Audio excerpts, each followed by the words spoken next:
In this video, we want to look at still we continue with the resolution and resultant of forces, which was introduced in the previous video.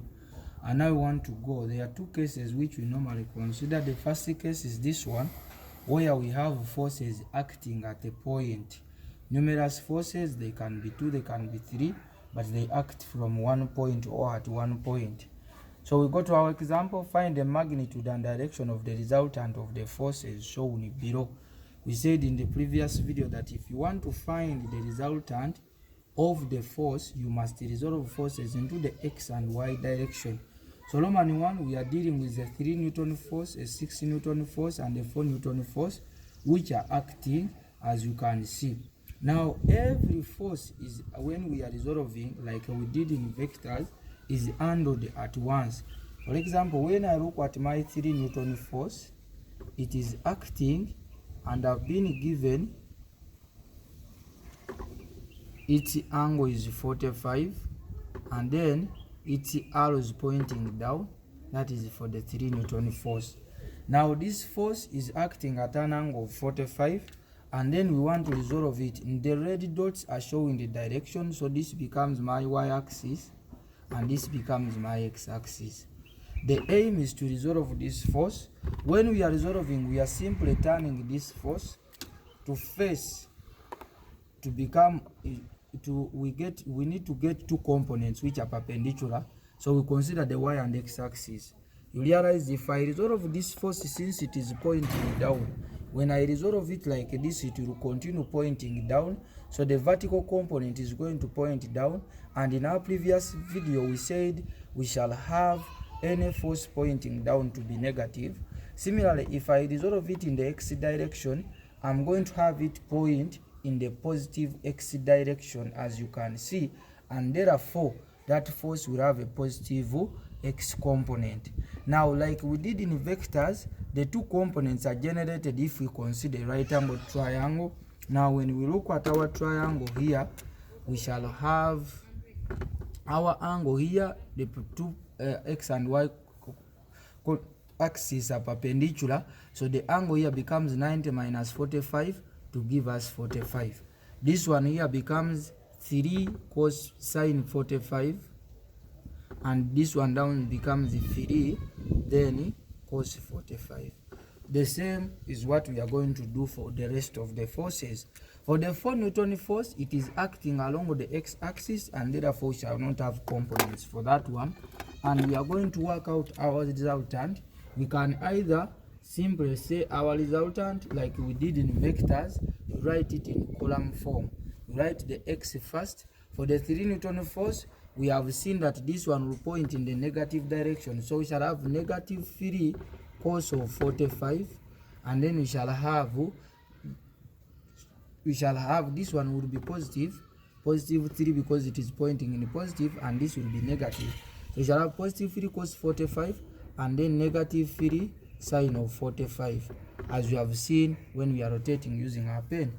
So plus, when you consider the 4 Newton force, it is acting on the x, and our arrow is pointing in the negative direction. So we shall have negative 4 and then 0.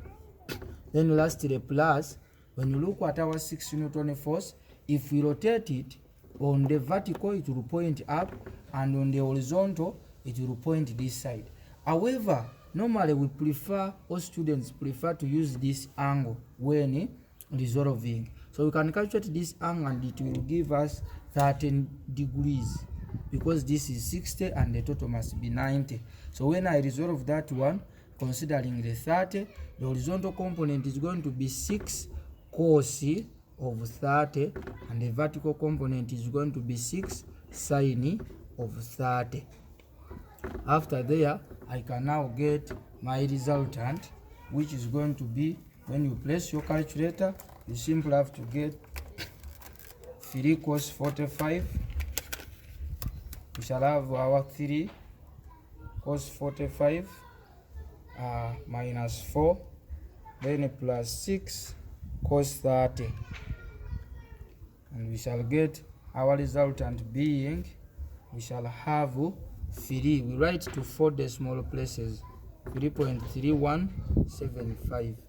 Then we do the same, we shall have negative 3 sine 45 plus 0 plus 6 sine 30.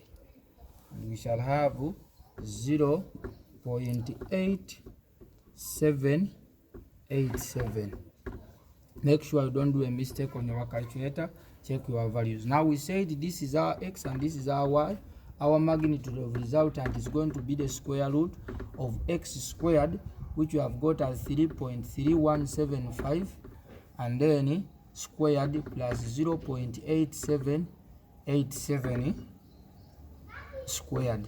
And our final answer becomes, shall have this plus 3.3175 squared, giving us the final answer as magnitude to be 11.77 and then 79 newtons. Now after getting our magnitude, we go ahead and get our direction. Now we are going to represent this on a diagram. We have this as our resultant in x. We have this as our resultant in x. So our resultant here is equal to 3.3175 and 0.8787.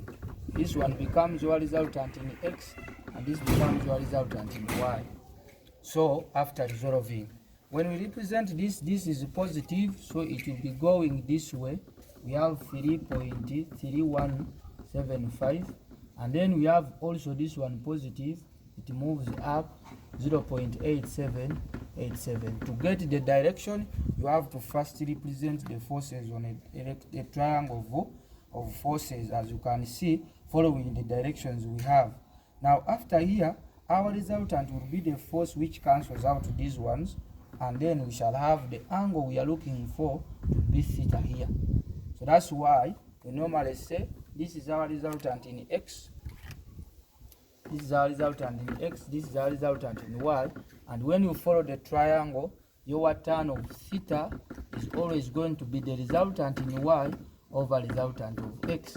So in this case, our theta is going to become the tan inverse of the resultant in y, which is 0.8787 all over 3.3175, which is going to give us, we shall have 0.8787 divided by 3.3175, and then we get the angle as 14.80.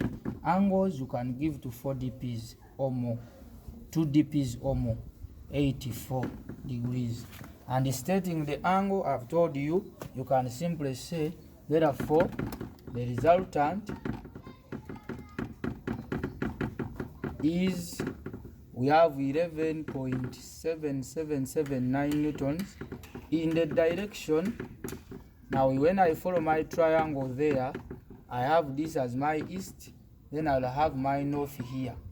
So I can say east, and my angle is 14.84 degrees north, and that will be the final answer on that example.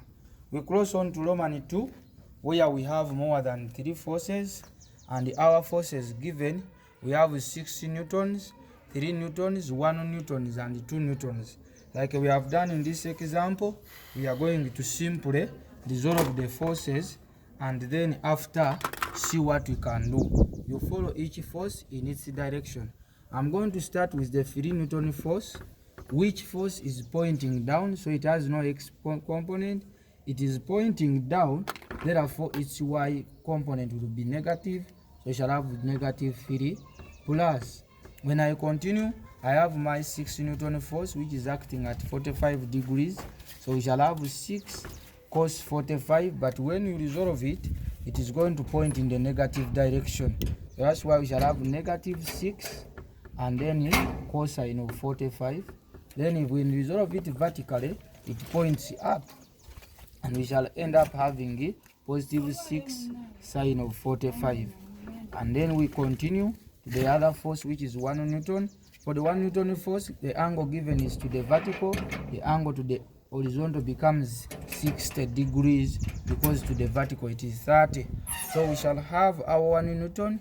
When we resolve it, it gives us our component is going to point in the positive x.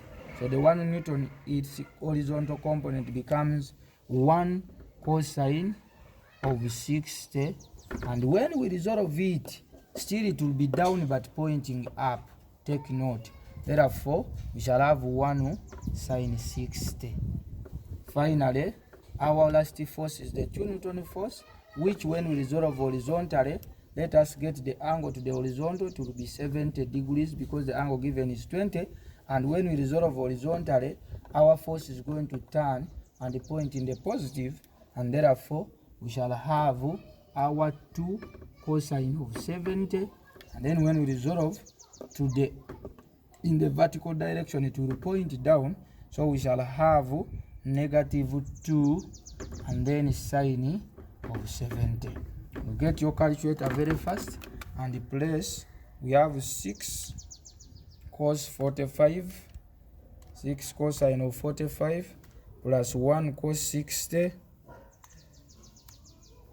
We have negative 6 cos 45 plus 1 cos 60 plus 2 cos 70.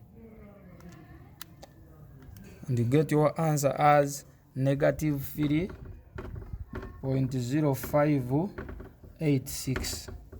You go ahead and get for the one for the vertical, negative 3 plus 6 sine 45 plus sine 60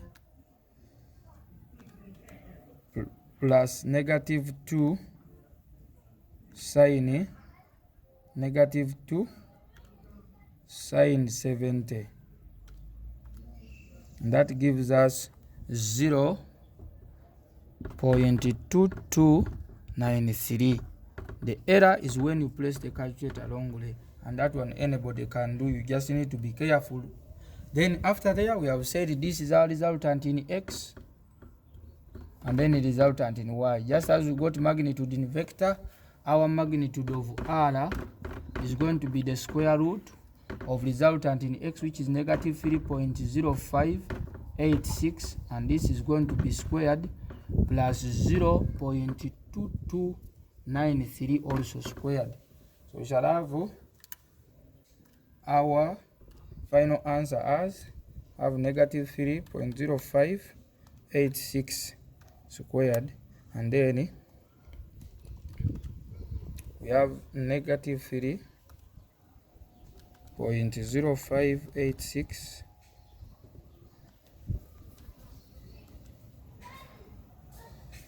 3.0586. This is squared plus 0.2293 also squared, and then you get the square root. The final answer becomes 3.0672 newtons. Now after getting the magnitude, we go to the direction. I request that we follow cautiously. In this case, our resultant in x is negative, and when the resultant in x is negative, we are saying we are supposed to follow our diagram carefully. So our resultant is negative 3.05 when written as vector 0.2293, which is, this is the resultant in x, resultant in y. When you look at our resultant in x, it is a negative number. This one here is a negative number. So when you are drawing your diagram, we shall have a negative 3. That means it is supposed to go in the negative side. Then we have a positive y, which is supposed to go up. So after there, we shall get our resultant. It must be the force which cancels these ones out, and that will be our resultant. So we are going to have our angle as theta, this being my right angle triangle. Here I have 3.0586. The negative is represented by the arrow. Then here we have 0.2293. So to get our angle, we said our tan of theta will always be resultant in y, which is 0.2293 over resultant in x, which is 3.05 4.86, giving me theta as my final answer as the direction is going to be 0.2293 divided by 3.0586, and shall have the angle as 4.2874, which is approximately 4.29 degrees. Stating, I told you, you can simply use the compass. This is now my west, and then if I put my direction here as the compass, you put at the source, this is my north. Shall we say the resultant is, we have our magnitude as 3.0672 newtons in the direction. We have west 4.29 degrees north, and that becomes our final answer. Thank you for watching. Watch out for the next video where we have forces acting in the sides of a polygon.